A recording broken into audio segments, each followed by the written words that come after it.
Cinema തിയേറ്ററിൽ കാണേണ്ട ചില രീതിയുണ്ട്. നമ്മൾ അതുകൊണ്ട് തന്നെയാണ് KGF ഒക്കെ ഒരിക്കപ്പോൾ ഞാൻ കേൾക്കുന്നുണ്ടായിരുന്നു മലയാളത്തിൽ ഇത്തരം സിനിമകൾ വരുമോ ഇല്ലയോ എന്ന്. ബട്ട് എനിക്കും ഒരു ആഗ്രഹം ഉണ്ടായിരുന്നു. അപ്പോൾ KGFലെ റൈബസൂർ സാറിനെ കൊണ്ടുവന്നു. ഹനീഫിനെ വൺ ഓഫ് ദി ബെസ്റ്റ് മൂവിയാണ്.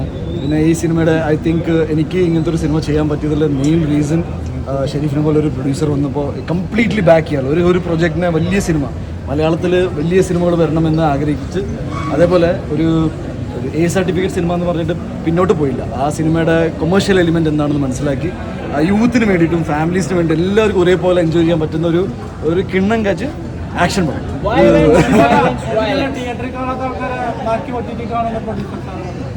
എങ്ങനെ അല്ല ആക്ച്വലി എനിക്ക് അങ്ങനെയല്ല, എനിക്ക് വന്ന് തിയേറ്ററിലും കാണും OTT-യിലും കാണും. പിന്നെ ഇതിൻ്റെ കുറച്ച് എക്സ്റ്റെൻഡഡ് കട്ട് ഡെഫിനറ്റ്ലി OTT-യിലാണ് വരാൻ പറ്റും. നിങ്ങൾക്ക് അറിയാം സിനിമ 2 തവണ സെൻസർ ചെയ്യപ്പെട്ടിട്ടുണ്ടായിരുന്നു. എല്ലാം ഓൺലൈനിൽ കിടക്കല്ലേ. ബട്ട് ഒരുപാട് സന്തോഷം. എനിക്ക് ഞാൻ വിചാരിച്ച പോലെ തന്നെ ഒരു നല്ല സിനിമ എടുക്കാൻ സാധിച്ചു. ഒരുപാട് സന്തോഷം. അനീഫിനോട് ചോദിക്കണം. അനീഫ് മുനിച്ചോട്ടാ ഇതിനകത്ത് എടുത്തു പറയുന്ന ഒരു കാര്യം എന്ന് പറഞ്ഞാൽ അവന് ഫൈറ്റ് കൊറിയോഗ്രാഫി ആയിരുന്നു. ഇനിയിപ്പോൾ മലയാള സിനിമ മാർക്കോയ്ക്ക് ശേഷം ഒരു ഫൈറ്റ് കൊറിയോഗ്രാഫി മികച്ചെന്നുള്ള പറയാം. ഞാൻ ആക്ച്വലി ആവശ്യപ്പെട്ടിട്ടുണ്ടായിരുന്നു ഒരു ബിക്കോസ് ഞാനൊരു 5-6 വർഷമായിട്ട് ആക്ഷൻ സിനിമകൾ ചെയ്യാതെ ഫാമിലി സിനിമകൾ യൂത്ത് സർട്ടിഫിക്കറ്റുള്ള സിനിമകൾ ചെയ്ത് വരുമ്പോൾ മലയാള സിനിമയിൽ ഒരുപാട് ആക്ഷൻ സിനിമകളുണ്ടായി. സോ അറ്റ് ദാറ്റ് ടൈം എൻ്റെ ഫ്രണ്ട്സ് എൻ്റെ കൂടെ നിൽക്കുന്ന ടെക്നീഷ്യൻസ് പറയേണ്ടത് നല്ലൊരു ആക്ഷൻ സിനിമ ചെയ്യണമെന്ന്. ബട്ട് ഞാൻ ചെയ്യുമ്പോൾ എനിക്ക് ഒരു ബെഞ്ച് മാർക്ക് സിനിമ ചെയ്യണമെന്നുണ്ടായിരുന്നു. ഐ തിങ്ക് മാർക്കും ഒരു ബെഞ്ച് മാർക്കാണ്. ഇതിന് മാർക്കോയ്ക്ക് ശേഷം വരാൻ പോകുന്ന സിനിമകൾക്ക് അറ്റ്ലീസ്റ്റ് ആക്ഷൻ സിനിമകൾക്ക് ഇതിൻ്റെ മുകളിൽ എന്തെങ്കിലുമൊക്കെ ചെയ്യേണ്ടി വരും. Which I am very happy. എൻ്റെ എല്ലാ ഫ്രണ്ട്സാണ് അവരെല്ലാവരും. അത് ബിക്കോസ് നിങ്ങളെല്ലാവരും സിനിമയെ സപ്പോർട്ട് ചെയ്ത് ആക്ഷൻ സിനിമകൾ വലിയ ബഡ്ജറ്റിൽ ഒരുക്കി തിയേറ്ററിൽ കൊണ്ടുവരുമ്പോൾ നിങ്ങളെല്ലാവരും ഒന്ന് കണ്ടു എന്ന് പറയുമ്പോൾ എൻ്റെ കരിയറിൽ തന്നെ ഏറ്റവും വലിയ ഓപ്പണിംഗ് ആണ്.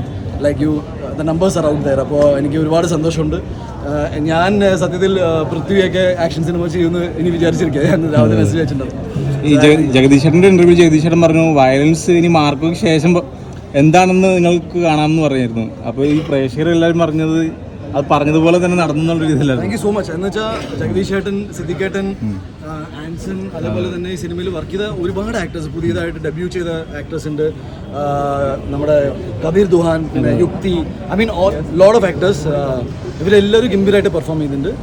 എനിക്ക് ഒരുപാട് സന്തോഷമുണ്ട്. ജഗദീഷ് ചേട്ടൻ തുടക്കത്തിൽ തന്നെ സാറിൻ്റെ എക്സൈറ്റ്മെൻറ്റ് നിങ്ങളുമായിട്ട് പങ്കുവച്ചു. ഞങ്ങൾ സിനിമ ഇറങ്ങുന്നതിന് മുന്നേ ഒന്നും പറയാൻ ആഗ്രഹിച്ചിരുന്നില്ല. ഞാൻ ഈ ആക്ഷൻ ഉണ്ടെന്ന് പറഞ്ഞിട്ടൊരു കാര്യമില്ല എന്ന് പറഞ്ഞു. സോ ഗുഡ് ക്വാളിറ്റി കോണ്ടന്റ് എന്ന് വെച്ചാൽ നല്ല പോസ്റ്റേഴ്സ്, ഞങ്ങളുടെ പോസ്റ്റേഴ്സിന് ഒരുപാട് സ്വീകാര്യതയുണ്ടായി. അതേപോലെ തന്നെ ടീസർ, ഫിൽം മേക്കിംഗ് ചന്ദ്രു സെൽവരാജാണ് ചെയ്തത്. ചന്ദ്രുവാണ് എൻ്റെ ജയഗണേഷ് എന്ന സിനിമ ചെയ്തിട്ടുണ്ടായിരുന്നത്. അപ്പോൾ ജയഗണേഷിൽ വർക്ക് ചെയ്ത നമ്മുടെ ഗ്രഹാൻ ഇതിലുണ്ട് കൊച്ചായിട്ട്. അപ്പോൾ ജയഗണേഷിൽ നമ്മൾ ഏതാണ്ട് വിഷു കയ്യിൽ നിന്ന് പോയിട്ടുണ്ടായിരുന്നു. വിഷു അല്ലേ ജയഗണേഷ്? വിഷു ക്രിസ്മസ് എനിക്ക് കുടുംബ പ്രേക്ഷകർ, കുട്ടികള് അല്ലെങ്കിൽ അമ്മമാർ, അങ്ങനത്തെ ഒരു ഓഡിയൻസ് ഉള്ള ആളാണ്. ഈ ഒരു പടം അങ്ങനെ കുടുംബ പ്രേക്ഷകർക്ക് കാണാൻ പറ്റില്ല. പിന്നെ കാണാൻ പറ്റും എന്ന് വെച്ചാൽ 18 വയസ്സിന് മുകളിലാണല്ലോ കുടുംബ പ്രേക്ഷകർ.